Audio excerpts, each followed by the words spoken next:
जोङो बेहाय जथुमनायनि उद्देश्यआ बेनो जोङो दिनै बेवहाय बे एलेकानि मानसिया पाटाबारि औगुरि नांगलभाङा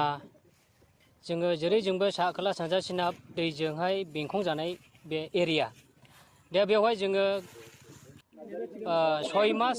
जोंहा बन्सित जायो जों थांनोबो हाया फैनोबो हाया जेरै नै फर एग्जाम्पल दाखालि बावैसो नावा गोदोदों आरो नै मैयानि अखानायैसो सासे मानसि थैबावबाय दै बारनो नागिरनायाव बेबायदि जोंहा बेहाय माने बोसोरफ्रोमबो जाबाय थायो नाथाय जोंखौ रावबो उद्देश्यबो लाया आरो जोंनि बुंनायफ्राबो सहैया बेनिखायनो दिनैहाय बे मिडियानि गेजेरजों बेखौनो फोसावनो गोसो जादों जोंहा बाहायगनिया होननानै जों सानदों आइ फवालि बिमा दैयावहाय जोङो मोनसे दालां मोनदों चिरां डिस्ट्रिक्टनि आन्डाराव दा बेवहाय जोङो खोनानो मोनदों आरो मिथिनो मोनदों बेहायनो दे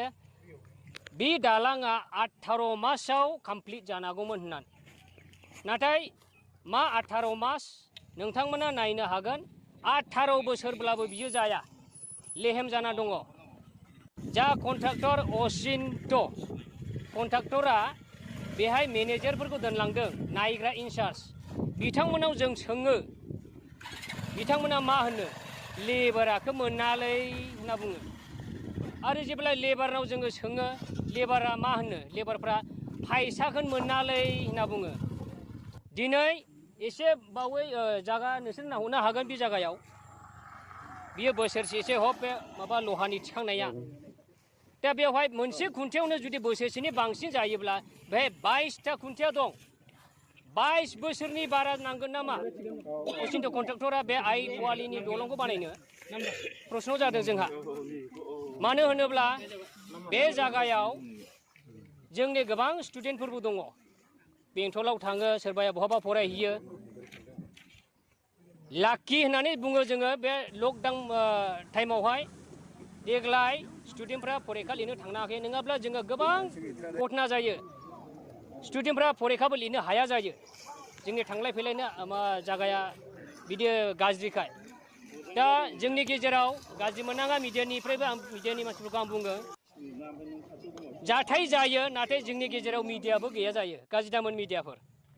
बेखौ स्राब बुंनाया मोजां जोंनि गेजेराव प्रसासननि मानसिबो गैया जायो सरकारनि मानसियाबो जोंखौ नायनो गैया जायो इभेन 2021-2022 मायथाइनि थाखाय बेंटल कलेजाव बर' बिफाननि MA कर्सनि थाखाय 16 अक्ट'निफ्राय 30 अक्ट'सिम अनलाइन एडमिशन लानाय जागोन बांसिन मोनथिनो थाखाय कलेजनि वेबसाइट www.bentolcollege.ac.in आव नायनो हागोन आनाउन्स खालामनो थाखाय थ्रु मिडियानि मानसिफ्राबो जोंनाव गैया जायो दा बेनिखायनो जोङो बिराद दुखित आरो बेखौनो खावलायदों दानि सरकारखौ प्रमद बर' सार चिफ अफ बिटिआर सारा बे असिन्त कन्ट्राक्टरनि सायाव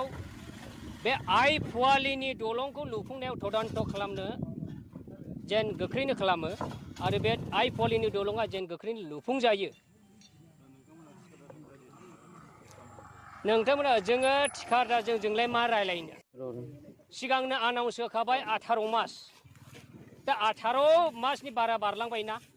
आरो बे थिखादारजोंलाय जों बोरै रायलायहैनो थिखादारा बहाय इनचार्जफोर दोनलाङो बिसोरनोथ' जोङो खोन्थायो आरो नोंथांमोना नायनो हागोन 2018-19 बिनिफ्राय बिथांमोना स्टार्ट खालामदों अब्ला नोंथांमोना बेयाव नायदो जोंजों रिपर्ट लानानै असिन्त कन्ट्राक्टरनाव नोंथांमोना सोंहैनो हागोन आरो मा लेबारफोर थानांगौमोन सासेबो लेबार गैया अब्ला मा जागोन खोनादों आइ फवालियाव दलं बानायदों नाथाय सासेबो लेबार गैया